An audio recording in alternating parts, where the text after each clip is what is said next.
Assalamualaikum warahmatullahi wabarakatuh. Bismillahirrahmanirrahim. Alhamdulillahirrahmanirrahim. Wassalatu wassalamu ala asrofil anbiya'i wal mursalin Sayyidina wa maulana Muhammad amma ba'du. Kali ini saya akan sedikit menjelaskan tentang materi tentang zikir. Salah satu penyakit serius yang tengah melanda masyarakat modern dewasa ini adalah kegampangan dalam menjalani hidup.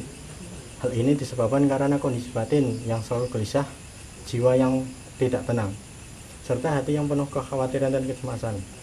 Padahal, tidak jarang mereka yang mengalami kegelisahan batin dan ketidaktenangan jiwa ini. Jika dilihat dari kehidupan ekonominya, bukanlah orang-orang yang kekurangan. Bahkan banyak di antara mereka yang berkelimpahan harta dari sisi materi semua tercukupi, bahkan berlebih. Tetapi dari sisi rohani, mereka mengalami kekeringan dan kegersangan. Jasmani mereka sehat, tapi rohaniah mereka sakit. Raga mereka kuat, tapi jiwa mereka rapuh.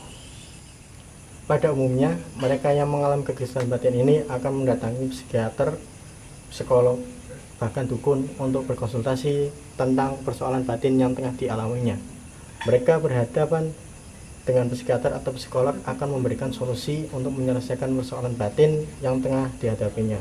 Biasanya, sang psikiater atau psikolog akan memberikan suntikan motivasi berupa nasihat dan saran agar si pasien dapat kembali menjalani hidupnya dengan penuh ketenangan dan kedamaian. Kenyataannya, mereka yang mengalami kegelisahan batin ini hanya beberapa saat saja setelah konsultasi tersebut mengalami ketenangan batin. Selanjutnya, kecemasan, kekhawatiran, dan segala yang mengusik ketenangan batinnya hadir kembali.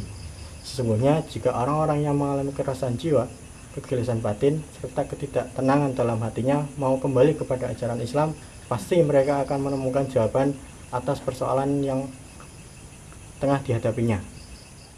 Allah SWT berfirman, Bismillahirrahmanirrahim, Alladzina amanu wa tatma'inna qulubuhum bidzikrillah.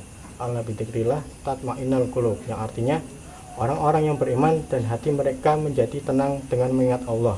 Ingatlah, hanya dengan mengingat Allah hati mereka menjadi tenang. Quran Surat Ar-Ra'd ayat 28. Dalam Islam, Al-Quran mengajarkan sebuah cara efektif untuk menghilangkan keresahan jiwa, kegalauan hati, dan kegelisahan batin. Cara yang dimaksud adalah zikir. Ya, zikir yang berarti mengingat Allah atau menyebut nama Allah adalah cara paling tepat dan efektif untuk menghilangkan segala bentuk penyakit dalam hati kita.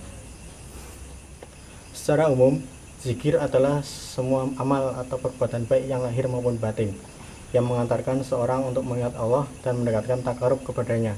Sementara hati yang tak pernah diisi dengan kalimat-kalimat thayyibah, hati yang kering dari siraman zikir kepada Allah akan mati.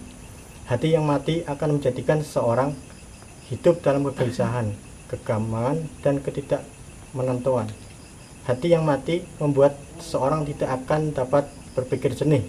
Kehidupan orang yang hatinya mati ibarat gelap malam di hutan belantara yang menakutkan. Hati mati menjadikan seorang selalu menganggap sulit dan buntu ketika dihadapkan dengan persoalan. Singkatnya, seorang yang jauh dari zikir, tidak pernah mengingat dan menyebut nama Allah, yang akan merasakan kegelisahan batin, keresahan jiwa, dan kegersangan rohani.